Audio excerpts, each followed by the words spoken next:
Bismillahirrahmanirrahim. Assalamualaikum warahmatullahi wabarakatuh.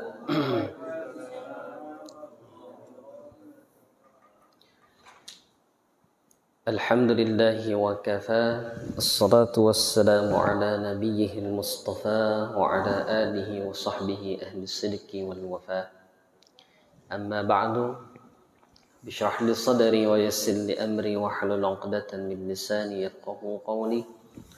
Allahumma rzuqna fahman nabiyyin, hifdzal mursalin wa ilhamal malaikatil muqarrabin. Birahmatika ya arhamar rahimin. Subhanaka la 'ilma lana illa ma 'allamtana innaka antal alimul hakim. Allahumma barik lana fi Rajab wa Sya'ban wa ballighna Ramadan. Allahumma thabbit aqdamana wansurna 'alal qawmil kafirin. Allahumma afrigh 'alaina sabra wa thabbit aqdamana wansurna 'alal qawmil kafirin. Masyiral muslimin, jamaah yang dimuliakan Allah Subhanahu wa taala, para sepuh, para tokoh dan juga seluruh pengurus dari Masjid Jami Darussalam At-Taqwa yang mudah-mudahan senantiasa dimuliakan oleh Allah Subhanahu wa taala. Seluruh jamaah yang hadir pada kesempatan pagi yang berbahagia ini, mudah-mudahan senantiasa Allah panjangkan umur kita, Allah sehatkan badan kita, Allah mudahkan segala urusan kita, Allah berkahi segala rezeki yang Allah berikan kepada kita, dan semoga Allah karuniakan kepada kita keturunan-keturunan yang saleh dan salihah. Amin ya rabbal alamin. Bersyukur kehadirat Allah Ta'ala. Alhamdulillah sampai pagi hari ini Allah masih berikan kita kesempatan, Allah berikan kita kekuatan untuk kembali menjalankan kewajiban kita di pagi yang mulia ini. Mudah-mudahan Allah senantiasa terima setiap amal ibadah kita. Amin ya rabbal alamin. Salawat teriring salam semoga Allah senantiasa haturkan kepada junjungan alam baginda Rasulullah Sayyidina Muhammad sallallahu alaihi wasallam serta para keluarga, para sahabat dan seluruh pengikutnya termasuk kita di dalamnya. Jamaah yang dimuliakan Allah, kita berdoa kepada Allah Subhanahu wa taala sebagaimana tadi disampaikan atas musibah yang menimpa saudara-saudara kita. Semoga Allah berikan ketabahan bagi mereka yang kena musibah, yang Allah wafatkan dalam musibah ini. Semoga Allah wafatkan dalam husnul khatimah, ditempatkan di sisi Allah Subhanahu wa taala, diampuni dosa-dosanya. Dan mudah-mudahan mereka yang selamat dari peristiwa ini bisa mengambil ibrah dan hikmah besar dari peristiwa ini. Kita juga berdoa mudah-mudahan Allah Subhanahu wa taala panjangkan umur kita untuk bisa sampai kepada bulan Ramadan yang tinggal beberapa hari lagi.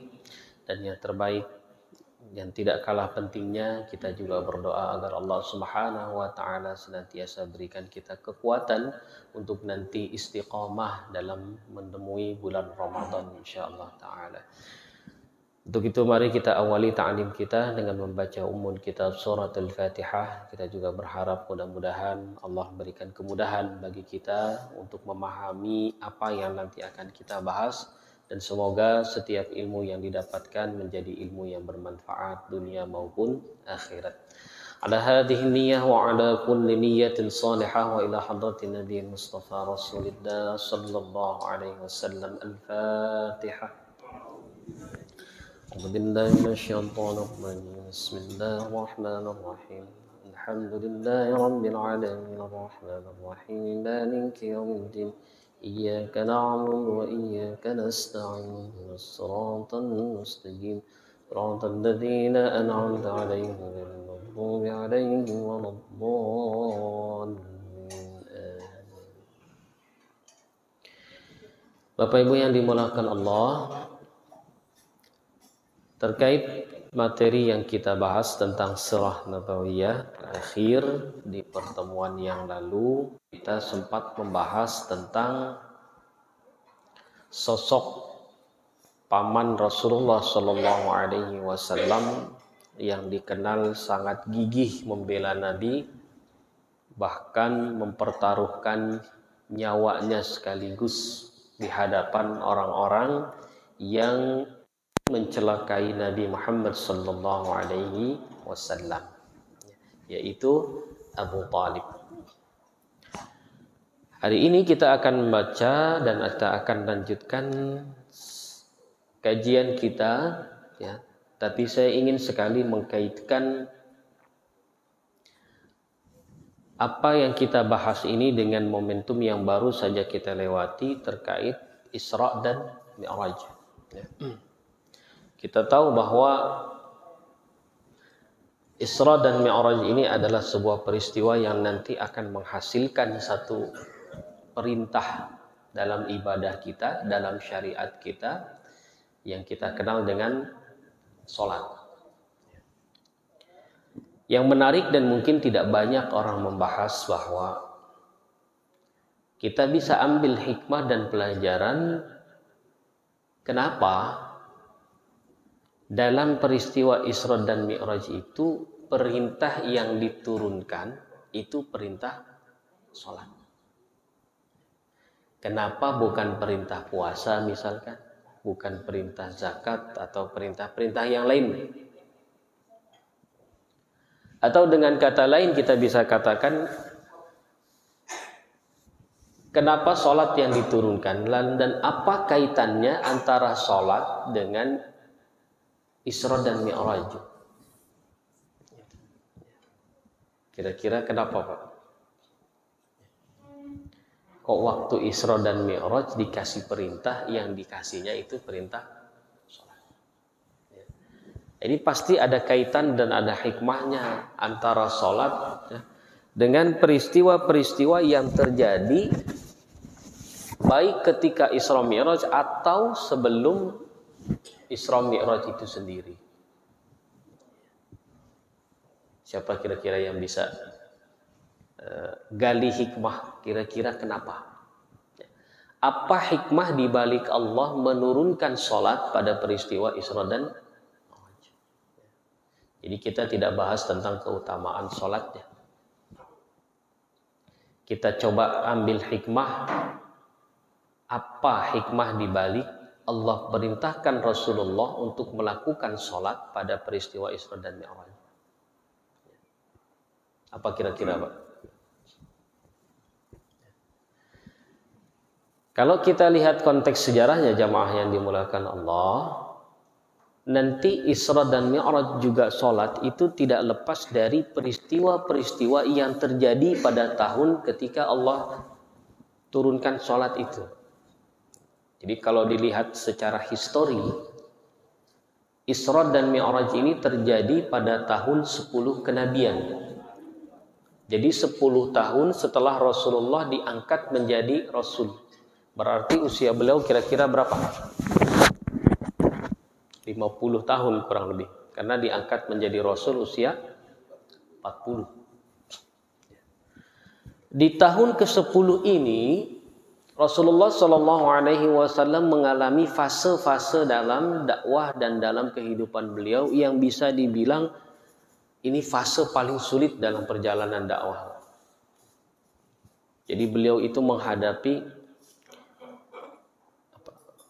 peristiwa-peristiwa yang seolah kok kayaknya ketemu jalan buntu nih. Apa saja peristiwanya? Yang pertama, dari tahun ke-7 sampai tahun ke-10 ini, Pak, Rasulullah dan para pengikutnya yang baru sedikit ketika itu dari Bani Hashim, Bani Muttalib yang ada di Makkah itu mengalami pemboikotan dari kafir Quraisy. Kemarin sudah kita singgung sedikit. Jadi kafir Quraisy itu ketika tidak berhasil untuk menghentikan Rasul secara langsung, sampai melobi kepada Abu Talib juga tidak berhasil, ya, mau macam-macam membunuh dan lain sebagainya nggak berani. Akhirnya mereka membuat satu makar. Apa makar mereka?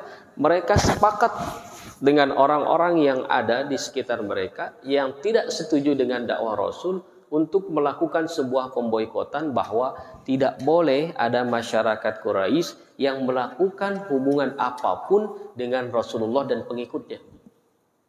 Jadi tidak boleh terjadi dagang transaksi jual beli, itu tidak boleh. Tidak boleh terjadi akad pernikahan antara orang-orang yang mengikuti Rasulullah dengan orang-orang yang tidak mengikuti dengan Rasul. Bahkan sampai dikatakan saking sulitnya Rasulullah dan pengikutnya ketika itu tidak bisa menerima akses apapun dari luar, itu sampai diriwayatkan mereka terpaksa makan itu mengolah daun kering.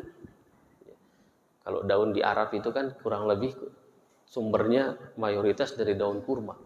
Kalau kita mungkin daun kelapa.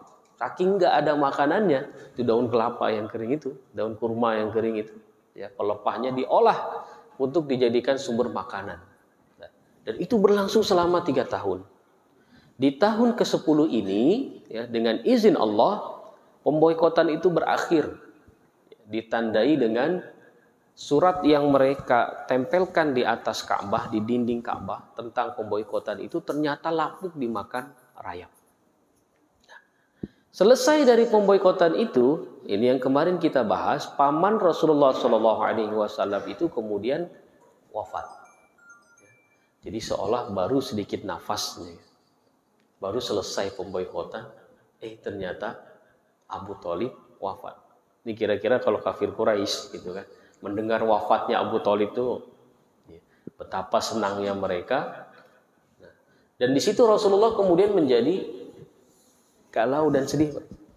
Karena Abu Thalib ini backup Rasulullah, ya, backup politik, backup sosial, dan backup keamanan. Selang berapa lama Abu Thalib meninggal dunia, ya, Khadijah, kalau Abu Thalib itu backup eksternal, Khadijah ini backup internal. Jadi di luar Rasulullah itu punya backup Abu Thalib, kalau sudah sampai ke rumah yang menenangkan Rasulullah itu Khadijah. Jadi Khadijah ini backup internal, ya, backup emosional, psikologis, bahkan finansial sekaligus. Yang menopang dakwah Rasulullah SAW dari sisi harta ini Khadijah. Dua orang ini jamaah yang dimuliakan Allah itu diwafatkan di tahun yang sama. Kalau kita lihat lagi kronologisnya nanti, tahun ini dikenal sebagai tahun kesedihan. Saking sedihnya Rasulullah SAW ditinggal dua sosok ini. Lalu Rasulullah kemudian hijrah ke Taif. Niatnya adalah ingin mendapatkan suasana baru dan berharap ada kekuatan baru yang mendukung Rasulullah di Taif.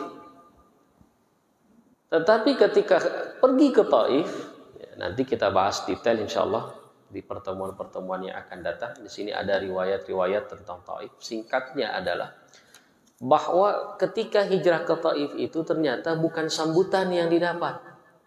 Orang-orang Taif itu sudah mendengar bahwa Rasulullah SAW akan datang hijrah ke sana. Mereka menyambut dengan cacian, mereka menyambut dengan lemparan-lemparan batu. Sampai Rasulullah kemudian pulang, dalam sebuah riwayat disebutkan beliau sampai terjatuh pingsan. Jatuh pingsan. Nanti di kemudian hari ada riwayat Aisyah itu pernah bertanya, apa peristiwa yang paling menyakitkan dalam perjalanan dakwahmu ya Rasul selain peristiwa-peristiwa perang seperti Badar dan Uhud? Kata Rasulullah, peristiwa Taif ini. Nah, jadi jika dikumpulkan jamaah yang dimuliakan Allah, tahun ke-10 ini itu tahun yang terakumulasi di dalamnya bentuk kesedihan-kesedihan Rasulullah SAW sampai tadi seolah Rasulullah itu menemukan jalan buntu. Mau apa lagi? Pamannya sudah meninggal, istrinya juga meninggal. Ini sumber kekuatan manusiawi sudah hilang semua. Hijrah berharap pada orang lain pun juga ternyata tidak disambut. Nah, di puncak kesedihan inilah Allah Subhanahu wa taala kemudian memperjalankan Rasulullah sallallahu alaihi wasallam lalu kemudian menurunkan salat. Jadi seolah kita bisa katakan bahwa jalan-jalan nih Pak, ya, kalau bahasa kita apa? Healing. Ya. Itu sebenarnya bisa jadi solusi kalau kita lagi sedih. Itu. Ya. Jadi kalau sudah mumet di rumah ketemunya itu lagi. Ya. pulang ke rumah ketemunya pasangan udah berpuluh-puluh tahun itu aja gitu Pak ya. Mau nyari yang lain nggak berani gitu kan. Kalau kita menghadapi satu masalah, mumet otak kita, buntu, ya jalan-jalan itu tidak mesti mahal. Yang penting itu mengalihkan pemikiran kita dari satu kondisi ke kondisi yang lain. Gitu. Ya. Jadi tidak salah sebenarnya kalau kita punya pasangan, istri kita itu perlu sekali diajak jalan-jalan karena mereka yang paling mumet di rumah sebenarnya Pak. Ya, kasihan mereka itu ketemunya anak-anak kita lagi, temunya dapur lagi. Nah, sesekali perlu kita perjalankan mereka. Dan Rasulullah Shallallahu Alaihi Wasallam pun diperjalankan oleh Allah Subhanahu Wa Taala. Nanti kita bahas apa yang dilihat ketika perjalanan. Nah, lalu kemudian ketika berjalan itu diperintahkan untuk sholat. Jadi kalau kita kaitkan lagi nanti ternyata sholat itu Pak, itu diturunkan oleh Allah Subhanahu Wa Taala dalam posisi Rasulullah sedang menghadapi kebuntuan. Artinya apa? Seolah Allah ingin katakan bahwa semua masalah yang kita hadapi, semua kebuntuan yang kita hadapi dalam hidup itu bisa diselesaikan dengan membuka celah komunikasi kita dengan Allah Subhanahu Wa Taala melalui sholat. Jadi sholat itu solusi dari Allah sebenarnya. Ketika Rasulullah galau, Rasulullah ini mengalami kebentuan, maka diberikan solusi oleh Allah, yaitu sholat. Kita bahas detail. Pertama, apa yang dirasakan oleh Rasulullah SAW ketika Isra dan Mi'raj? Yang pertama adalah, ternyata hal yang mustahil di hadapan manusia, itu bagi Allah tidak ada masalah. Perjalanan dari Haram ke Aqsa itu kan jauh sekali Pak. Jauh sekali. Dan zaman itu belum ada teknologi seperti saat ini. Ada yang mengatakan itu perjalanan paling cepat kurang lebih 40 hari Pak. Dengan menunggangi kendaraan yang ada saat itu. Tiba-tiba Rasulullah malam itu ya, seketika dengan kendaraan ya, yang kalau kita sering kenal ceritanya ada kendaraan malaikat namanya Buraq itu. Itu secepat kilat. Makanya saya suka mengajak kita itu merenung sambil bersyukur. Alhamdulillah Pak, kita itu hidupnya zaman sekarang.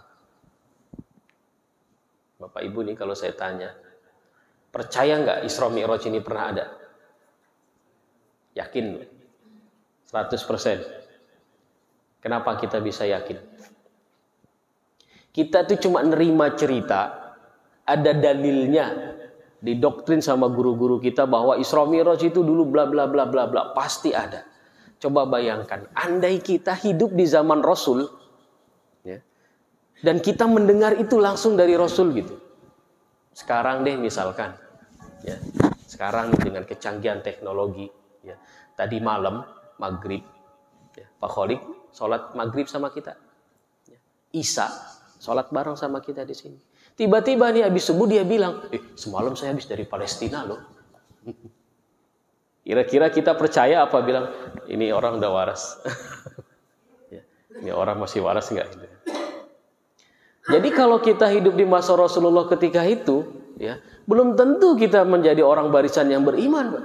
Bisa jadi kita termasuk orang-orang yang bilang, Muhammad udah gila nih. Gitu.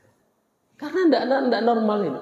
Masa satu malam dia ngaku habis pulang pergi dari Makkah ya, ke Palestina, bolak-balik naik ke langit lagi, gitu kan?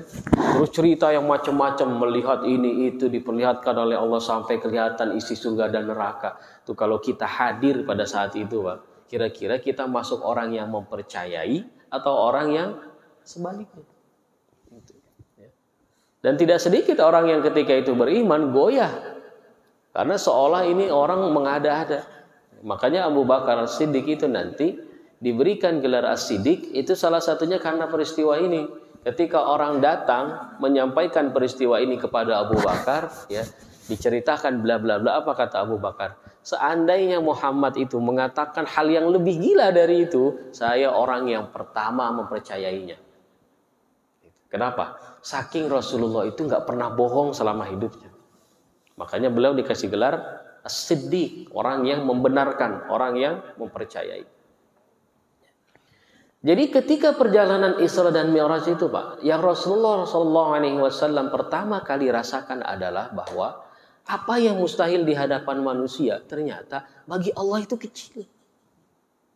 Nanti ada kaitannya ini dengan sholat.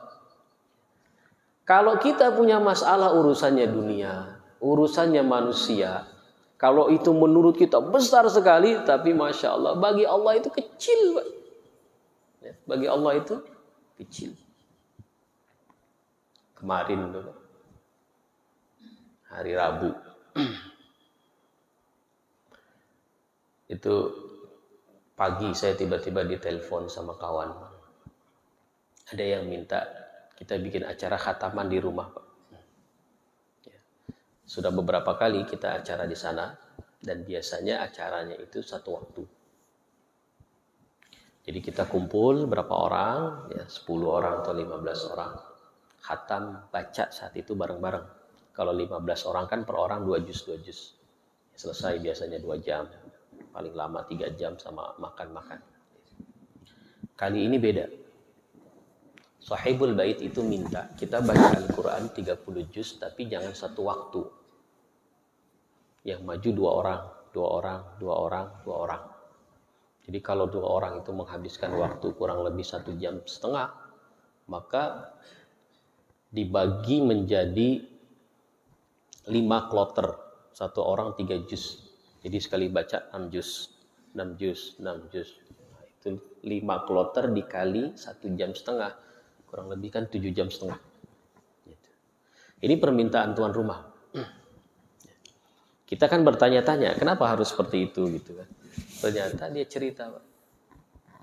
Saya tidak dengar persis cerita detailnya, tapi disampaikan kesimpulannya oleh pembawa acara bahwa Sahibul Bait ini sedang ada hajat, sedang ada masalah. Di hari itu, salah satu anggota keluarganya ini ingin bertemu dengan partner yang bermasalah dan bernegosiasi. Jadi dia pingin di sana, itu kan, keluarganya ini melakukan negosiasi, kita di sini itu mendoakan. Dan negosiasi itu dari mulai siang sampai malam. Makanya kita suruh ngaji dari siang sampai malam. Gitu. Saya tidak dengar detail, tapi terdengar angka disebut, Pak. Disebut dan terdengar oleh kami itu. Itu masalahnya kalau dihitung nominalnya itu sampai sekitar 40 miliar. 40 miliar. Jadi keluarga tuh lagi betul-betul ya betul-betul pusing gitu kira-kira. Nah, di situ kemudian ada kesempatan kami ini berdiskusi dengan Sahibul Bait setelah selesai malamnya. Ya, saya sampaikan. Yang pertama, musibah itu, nah seperti yang kita bahas kemarin, hakikat musibah itu kan bisa jadi 3. Kalau orang yang kena musibah itu nggak pernah taat, itu hukuman dari Allah tuh. Adab, panjeran adab di neraka nanti lebih parah, dipanjer sama Allah di dunia. Kalau musibah itu diberikan kepada orang yang taat lalu kemudian tergelincir, maka itu cara Allah menegur kita. Makanya nanti kalau kena musibah itu yang pertama kali kita harus pikirkan, dosa apa nih yang pernah kita lakukan kok sampai Allah tegur kita. Yang ketiga, mudah-mudahan kita termasuk orang yang seperti ini. Andai kita tidak pernah maksiat, selalu berusaha taat, tapi kok masih kena musibah, berarti ini namanya ujian. Ujian itu fungsinya menaikkan level kita di hadapan Allah dan di hadapan manusia.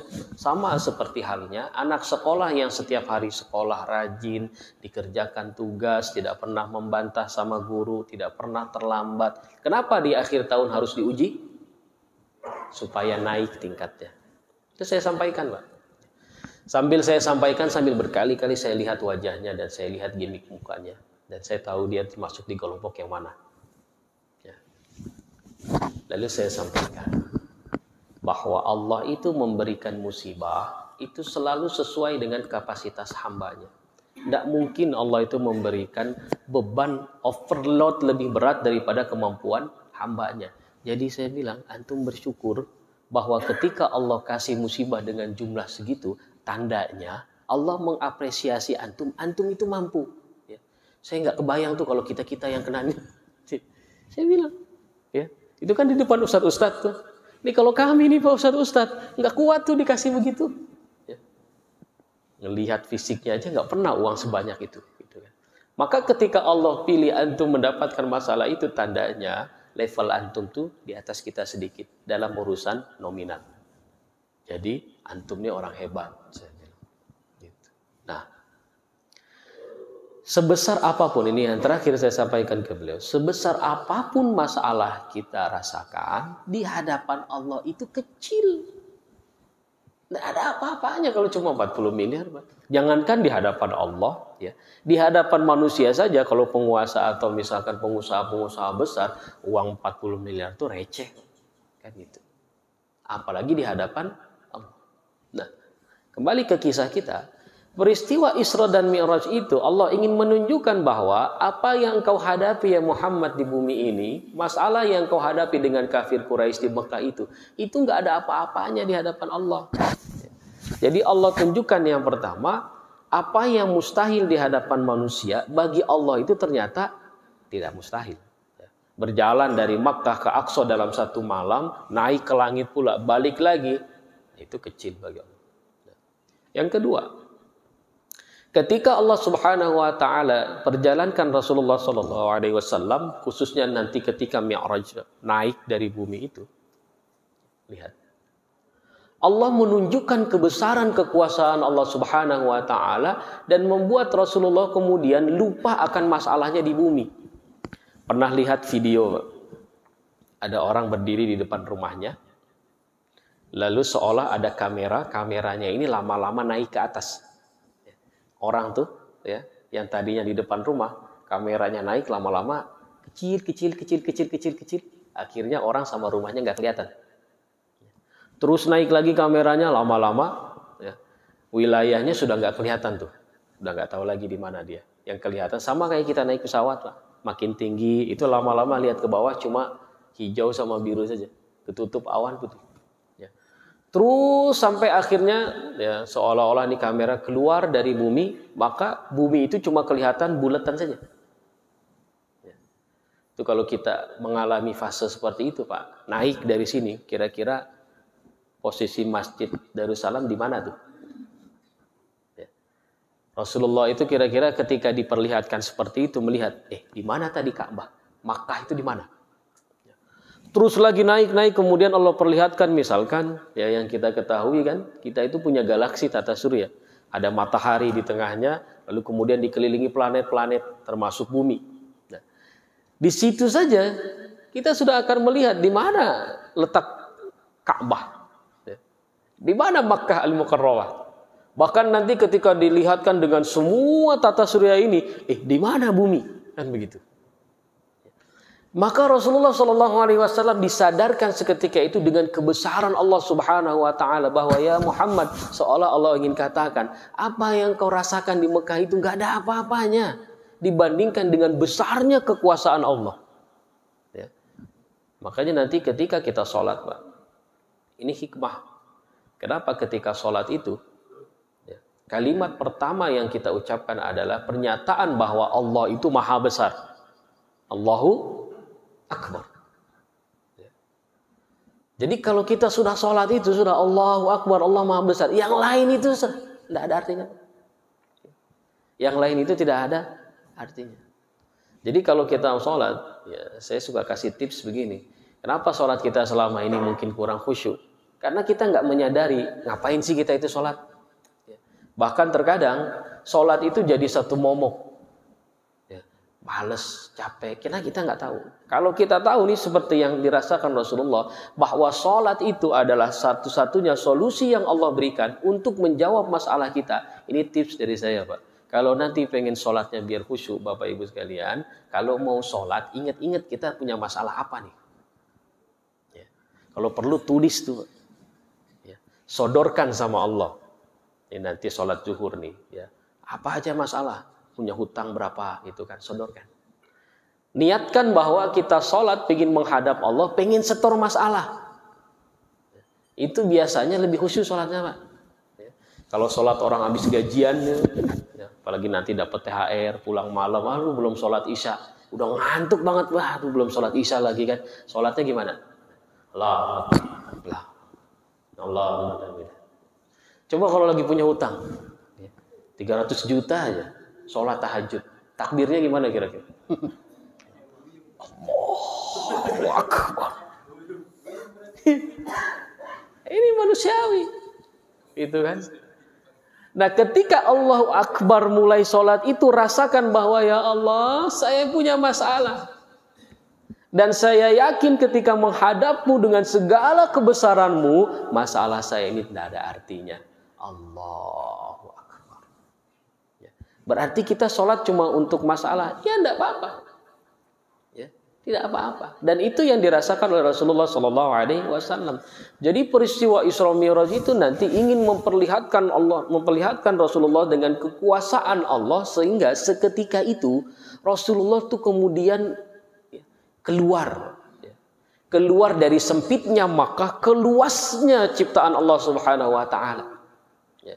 Keluar dari orang-orang yang memusuhi Rasulullah SAW kepada kekuatan yang tidak ada bandingnya, dan keluar dari sempitnya hati menghadapi kafir Quraisy kepada optimisme besar bahwa kita punya kekuatan yang lebih besar. Diturunkanlah sholat ketika itu. Jadi sholat itu seolah Allah ingin kasih kepada Rasulullah, ya Muhammad, sesulit apapun masalah yang kau hadapi, ya, sebuntu apapun permasalahan yang kau hadapi, dan seberat apapun tantangan yang kau hadapi di dunia ini, ya, selesaikan melalui sholat. Gitu, ya. Jadi kalau kita gelar sejadah itu waktunya kita setor masalah tuh, gitu, ya. Waktunya setor masalah, jangan setor masalah di Facebook, ya. Jangan setor masalah di WA. Ada orang yang punya WA itu statusnya kalau diperhatiin setiap hari masalah semua isinya, ya. Catat aja pribadi, setorkan sama Allah. Kalau bisa sebelum mulut ini mengucapkan masalah kepada siapapun, bahkan kepada orang terdekat kita sekalipun, usahakan, ya, mereka yang terdekat ini adalah orang kedua yang tahu tentang masalah kita. Siapa yang pertama? Allah. Kalau perlu jangan ada yang tahu lah. Kalau perlu jangan ada yang tahu. Ini cerita nih Pak, ya, buat ibroh lagi, pelajaran. Belum lama, beberapa hari lalu itu, ya, ceritanya kemarin di tempat kerja kami itu di Islamic Center, itu ada peremajaan Pak, ada peremajaan. Beberapa puluhan orang diganti karena sudah pensiun dan sebagainya, diganti yang baru. Tiba-tiba ada, ya, rekan kita yang sudah pensiun itu datang ke Islamic Pak, cari saya. Sampai dicari kamarnya di lantai berapa, nomor berapa, diantar sama security. Terus dia cerita, Pak Ustadz, saya sempat nyari rumah Pak Ustadz, kirain masih tinggal di Walang. Dia datang ke Walang Pak, dia tanya orang ini tuh, kenal Pak Ustadz di Kurniawan nggak, rumahnya di mana? Saya bilang ada apa Pak, gitu kan? Ya Allah, tahu Pak ada apa? Mau pinjam uang? Saya langsung terbesit dalam hati saya. Ya. Ini kan ada ratusan manusia di Islami. Kenapa saya yang harus ini? Ya. Mungkin sebegitu berkesannya saya di mata beliau. Tapi saya kemudian bergumam dan saya cerita sama istri saya. Dia nggak tahu apa kita juga lagi banyak masalah. Ya. Mungkin bedanya selama ini, ya saya bersyukur. Saya tuh nggak pernah keluar-keluar kepada orang lain bahwa saya sedang punya masalah. Nggak ada orang yang tahu bahwa kita itu punya masalah. Ya. Dan kalau bisa kita pertahankan, jangan ada orang lain yang tahu bahwa kita punya masalah. Jadi kalau punya masalah langsung curhat ke Allah. Bahkan jujur Pak, terkadang ada masalah yang istri saya itu nggak tahu, sengaja saya tidak ceritakan supaya tidak membebani pikiran dia. Cukup Allah saja yang tahu.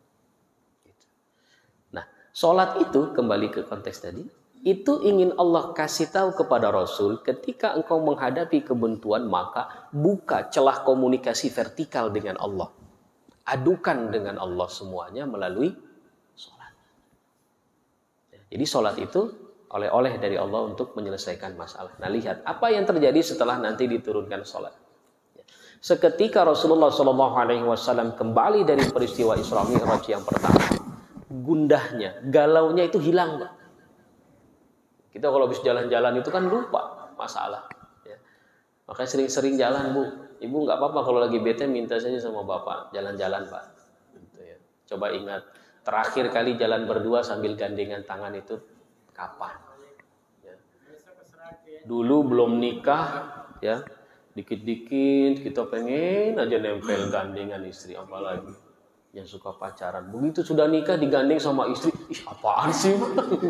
Malu-maluin aja udah tua masih gandeng-gandengan. Kapan terakhir ibu sama bapak duduk berdua gitu kan di tepi pantai? Ya nggak ngapa-ngapain, ngelihat saja gitu loh. Ya, sekali-kali itu perlu.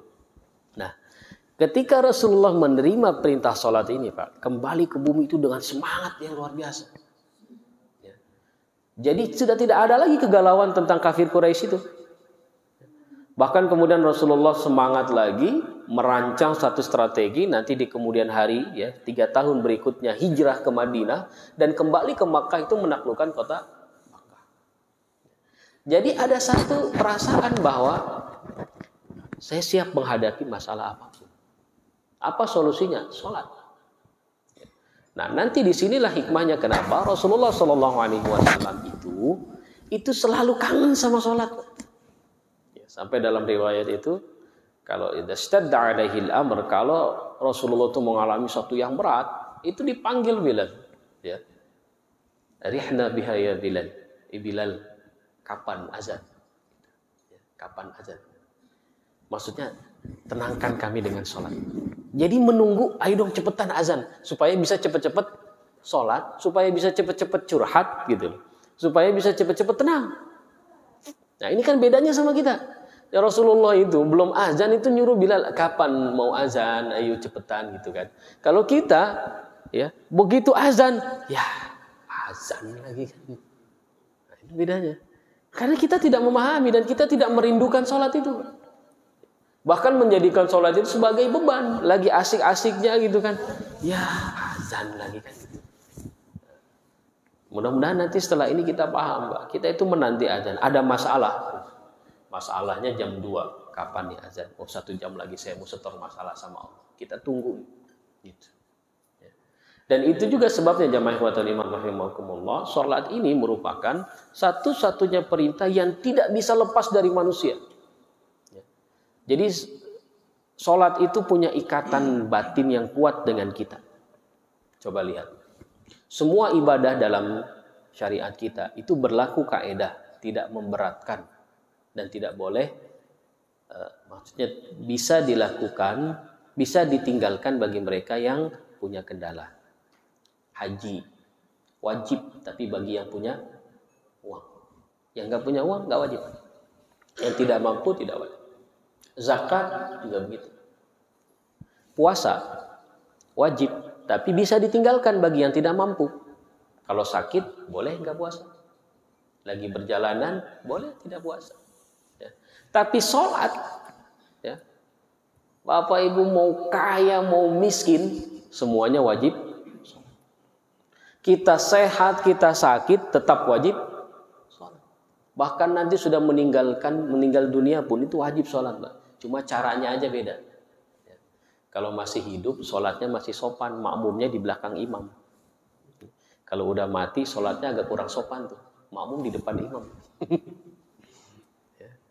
Tapi sampai meninggal pun kita tetap sholat, walaupun harus disolatkan. Artinya tidak bisa pisah. Ya.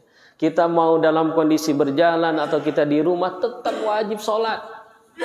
Ya. Tidak bisa berdiri, duduk. Tidak bisa duduk, tidur. Tidak bisa tidur dalam hati. Terus, apapun tidak ada alasan untuk meninggalkan sholat. Dan ini yang dimaksud oleh Allah Subhanahu Wa Taala. As-sholatu imaduddin. Sholat itu tiangnya agama. Kalau tiangnya rapuh, hancur deh. Makanya kalau nanti Bapak Ibu menemukan orang curhat tentang urusan dunia, Ya diminta pendapat, gampang. Yang pertama cek sholatnya. Ya, cek sholatnya. Bahkan kemarin saya mendengar seorang ustadz itu bagus sekali dia menyampaikan terkait perselingkuhan, Pak. Ya. Kalau terjadi perselingkuhan antara laki-laki dan perempuan, biasanya kata beliau, ya, yang jadi masalah dari perempuan itu apa? Malunya hilang. Mau disalahin kayak gimana pun perselingkuhan itu terjadi karena perempuannya mau itu. Kalau dia nggak mau, nggak terjadi. Senakal apapun laki-laki, kalau perempuannya nggak mau, nggak terjadi. Ketika dia mau, maka sudah hilang rasa malunya. Itu penyebabnya. Tapi kalau laki-laki yang mulai perselingkuhan, maka permasalahan utamanya adalah sholatnya pasti berantakan. Percaya deh. Ya. Gak mungkin ada orang yang rajin sholat betul-betul gitu ya. Terus dia berselingkuh, berzina, itu nggak mungkin. Jadi kalau ada orang yang laki-laki sampai melakukan perbuatan itu, pasti sholatnya bermasalah. Maka kalau mau disembuhkan, sembuhkan dulu sholatnya. Kemarin ada orang di kampung, Pak. Teman usaha. Tahun ini kena masalah luar biasa. Sampai istrinya kemudian rela kerja di luar negeri. Saking buntunya jalan dia. Terus dia minta amalan ke saya. Saya bilang, sholatnya bagaimana, Mang? Iya, Pak Ustadz, selama ini ya bolong-bolong. Ya sudah, saya bilang sekarang sholat aja dulu deh amalannya. Itu aja Pak Ustadz. Ya, itu dulu. Saya bilang jangan itu aja. Itu dulu. Ntar kalau itu beres saya kasih amalan yang lain. Ya, sholat. Habis itu nelpon Pak seminggu berikutnya. Alhamdulillah Pak Ustadz, benar ya. Enak kalau sholat kata dia gitu. Ya, saya tenang. Sampai saking tenangnya, saya datang ke warung mau beli rokok, lupa saya nggak bawa duit gitu jadi. Saking tenangnya lupa dia nggak punya duit, datang ke warung aja beli rokok, padahal dia nggak punya duit sama sekali. Gitu. Cuma gimana ya Pak Ustadz, masa saya sholat diketawain? Jadi ternyata Pak, saya datang ke rumahnya, itu antara rumah dia dengan musola cuma jarak dua rumah. Ya. Dan seumur-umur sampai sekarang mau punya cucu, dia nggak pernah datang ke musola itu. Tiba-tiba subuh berjamaah, jamaah senyum-senyum, ini ada apa orang pagi-pagi di sini? Itu saya bilang, sekarang mereka itu ketawa ngeledekin, nanti mereka itu ketawa senang. Iya Pak Ustadz, sampai anak saya ketawa. Ya. Tiba-tiba azan zuhur saya nyari sarung, kata, Bapak mau kemana? Bapak mau ke masjid. Anak saya ketawa. Alhamdulillah. Ya. Terus Pak. Dan betul, ya, testimoni dia. Ya. Kadang lagi sholat itu difoto, dikirim ke saya Pak di WA. Alhamdulillah Pak Ustadz, sholat asar berjamaah. Satu persatu masalah itu hilang, minimal ada ketegaran hati dan kekuatan hati untuk menghadapi masalah itu. Gitu. Jadi kalau orang sudah rapuh sholatnya, itu biasanya berentet kepada yang lain. Kalau dibalik, andai ada masalah dalam kehidupan kita atau orang lain, coba cek deh. Yang pertama itu sholatnya dulu. Ya. Ini saya nasihatin bukan berarti saya paling bisa Pak ya. Ini buat mengingatkan kita bareng-bareng. Kira-kira begini. Kalau kita mau analogikan bagaimana respon kita menghadapi sholat dengan cara Allah merespon masalah kita. Ada orang yang ketika dipanggil Allahu Akbar, Allahu Akbar, ya, sehari 5 kali, dia nggak peduli. Boro-boro ke masjid, sholatnya aja nggak. Ini andai Allah itu sama dengan kita, ya, walaupun Allah tidak begitu. Atau andai kita di posisi seperti Allah yang kita panggil orang-orang itu untuk menyembah kita, nggak mau dipanggil. Tiba-tiba orang ini manggil. Ada masalah. Ya Allah. Gitu kan? Berikan aku jawaban. Apa kata Allah kira-kira? Enak aja lu. Giliran gua panggil aja nggak pernah nyaut. Sekarang ada masalah aja. Walaupun Allah tidak begitu, Pak. Kuat sebanyak apapun dosa kita, kalau kita datang bersimpuh taubat sama Allah pasti diijabah. Tapi ini buat memotivasi kita. Ada orang yang ketika dipanggil Allahu Akbar, Allahu Akbar, ya udah ntar lah. Zuhur kan masih lama, jam 12 sampai jam 3. Gitu kan. Itu orang kayak gitu tuh nanti kalau dia punya hajat minta sama Allah, ya, anaknya kecelakaan, masuk IGD, Ya Allah, sembuhkan anak saya ya Allah. Apa kata Allah? Ya ntar aja dah, masih belum koma ini. Gitu. Ya. Kalau kita selalu menyambut Allahu Akbar datang, itu kalau punya masalah Pak, baru doa ya Allah, cak, kontan sama Allah dikasih Pak, insya Allah. Yang lebih hebatnya lagi nanti ada orang-orang yang belum sempat dia berdoa setor masalah sama Allah, Allah sudah kasih solusinya. Siapa dia? Orang-orang yang selalu menyiapkan diri bahkan sebelum dipanggil sama Allah. Ya. Kan kita tahu azan itu jam berapa? Ya. Zuhur misalkan jam 12 lewat 8. Kita tahu alarm kita jelas, azan di mana-mana tiap hari. Kalau kita bisa menyiapkan diri, mah sebentar lagi azan, papa pamit dulu ya. Mama tolong jagain warung saya. Papa mau ke masjid. Ya, minimal jam 12 itu sudah siap. Ini orang-orang yang seperti ini Pak. Kalau dia punya masalah, Allah malu kalau sampai dia menengadahkan tangan. Ya, sebelum tangan itu sempat diangkat, sebelum mulut ini berucap, apa kata Allah? Saya selesaikan masalah dia. Karena dia selalu menyambut sebelum Allah panggil. Praktekkan ini Pak, insya Allah. Ya, kita bareng-bareng. Saya menyampaikan ini bukan berarti saya selalu begitu. Kadang kita juga sama Pak. Manusia itu naik turun keimanannya gitu ya. Tapi kita coba praktekkan ya. Pegang ucapan saya. Kalau kita bisa melakukan ini, insya Allah masalah kita beres. Bukan tidak ada masalah, tapi Allah akan berikan solusi terbaik buat kita. Ya, sambut panggilan Allah. Nah, nanti di sini kita akan ketemu. Kenapa kemudian Allah memerintahkan kita wasta'inu bis-sabri was-shalah. Minta tolonglah kalian dengan sabar dan salat. Jadi kalau ketemu masalah sabar dulu, jangan gerasak gerusuk. Kedua, selesaikan lewat salat. Gitu. Selesaikan lewat salat. Nah, hingga akhirnya nanti kita akan sampai pada kesimpulan sebenarnya ketika Allah perintahkan kita salat itu buat kita apa buat Allah? Allah tuh gak butuh ibadah kita. Andai setiap kita nih di dunia ini kemudian taat kepada Allah Subhanahu wa taala, itu tidak akan menambah sedikit pun kebesaran Allah. Seandainya kita semua ingkar, itu juga tidak akan mengurangi sedikit pun kebesaran Allah. Jadi Allah itu zat yang maha besar, yang kebesarannya tidak dipengaruhi oleh taat atau ingkarnya kita sebagai hamba.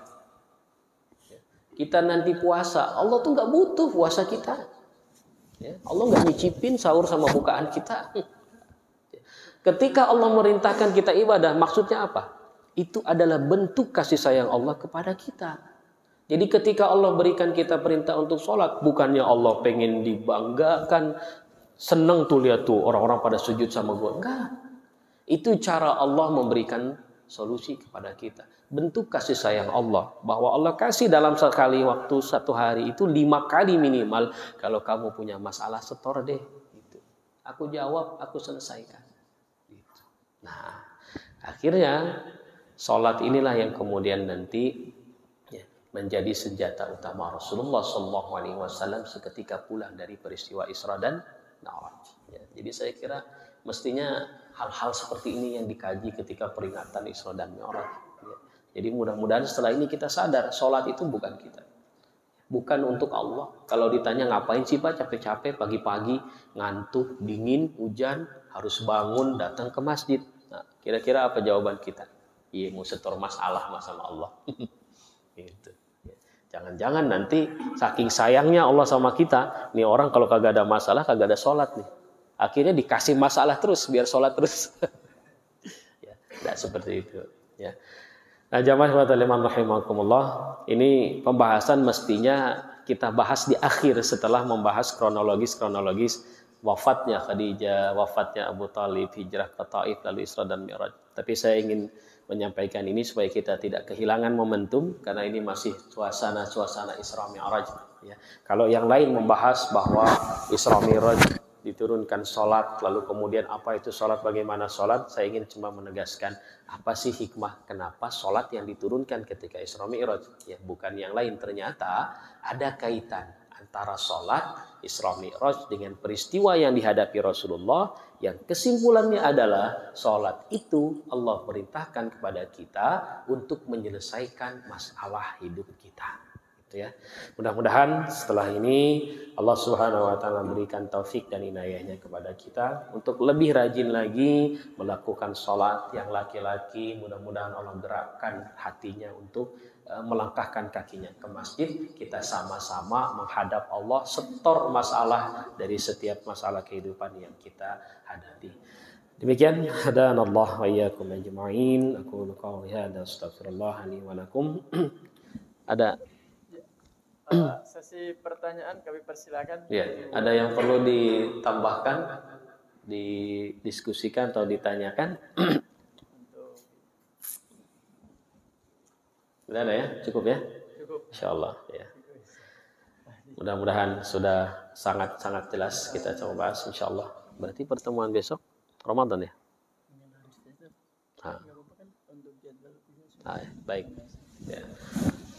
Jadi insya Allah nanti kita lanjutkan. Semoga tidak ada halangan nanti. Andai kita bisa lanjutkan di Ramadan, kita lanjutkan. Ya. Saya secara pribadi mohon dibukakan pintu maaf kepada jamaah sekalian. Ya. Kita sebenarnya tradisi meminta maaf itu kalau harus dipilih mana yang lebih baik sebelum Ramadan, Pak, daripada sebelum Idul Fitri. Walaupun ketika Idul Fitri juga tidak salah, tapi menghadapi Ramadan itu kita jauh lebih membutuhkan pintu maaf dari rekan-rekan agar kita masuk ke Ramadan ya dalam kondisi hati yang lapang dan tenang. Mohon dibukakan pintu maaf yang sebesar-besarnya. Andai tidak sempat berjumpa lagi nanti masuk ke Ramadan, mudah-mudahan Allah panjangkan umur kita ketemu dengan bulan Ramadan dan semoga kita bisa memaksimalkan Ramadan ini menjadi Ramadan terbaik bagi hidup kita. Baik, kita tutup bersama dengan doa. Astaghfirullahaladzim, astaghfirullahaladzim, astaghfirullahaladzim. A'udzu billahi minasyaitonir rajim. Bismillahirrahmanirrahim. Alhamdulillahi rabbil alamin. Hamdan yuwafi ni'amahu wa yukafi mazidah. Ya Rabbana lakal hamdu kama yanbaghi li jalali wajhika al-karim wa 'azimi sultanik. Allahumma salli ala sayyidina Muhammad wa ala alihi wa sahbihi ajma'in. اللهم اغفر لنا ذنوبنا ولوالدينا وارحمهم كما ربونا صغارا ولجميع المسلمين والمسلمات والمؤمنين والمؤمنات الأحياء منهم والأموات اللهم اجعل جمعنا هذا جمعا مرحوما وتفرقنا من بعده تفرقا معصوما اللهم إنا نسألك علما نافعا ورزقا واسعا وعملا مقبولا وشفاء من كل داء وسقم اللهم انفعنا بما علمتنا وعلمنا ما ينفعنا وارزقنا علما اللهم إنا نسألك من خير ما سألك منه نبيك محمد صلى الله عليه وسلم ونعوذ بك من شر ما استعاذك منه نبيك محمد صلى الله عليه وسلم أنت المستعان وعليك البلاغ ولا حول ولا قوة إلا بالله اللهم بارك لنا في شعبان وبلغنا رمضان وبلغنا رمضان ربنا تقبل منا إنك أنت السميع العليم وتب علينا إنك أنت التواب الرحيم ربنا آتنا في الدنيا حسنة وفي الآخرة حسنة وقنا عذاب النار سبحان ربك رب العزة عما يصفون والسلام على المرسلين والحمد لله رب العالمين. أعوذ بالله من الشيطان الرجيم. بسم الله الرحمن الرحيم. الحمد لله رب العالمين الرحمن الرحيم مالك يوم الدين إياك نعبد وإياك نستعين اهدنا الصراط المستقيم صراط الذين أنعمت عليهم غير المغضوب عليهم ولا الضالين آمين آمين يا رب العالمين. بالله التوفيق والهداية. السلام عليكم warahmatullahi wabarakatuh. Demikian pada kesempatan pagi hari ini, alhamdulillah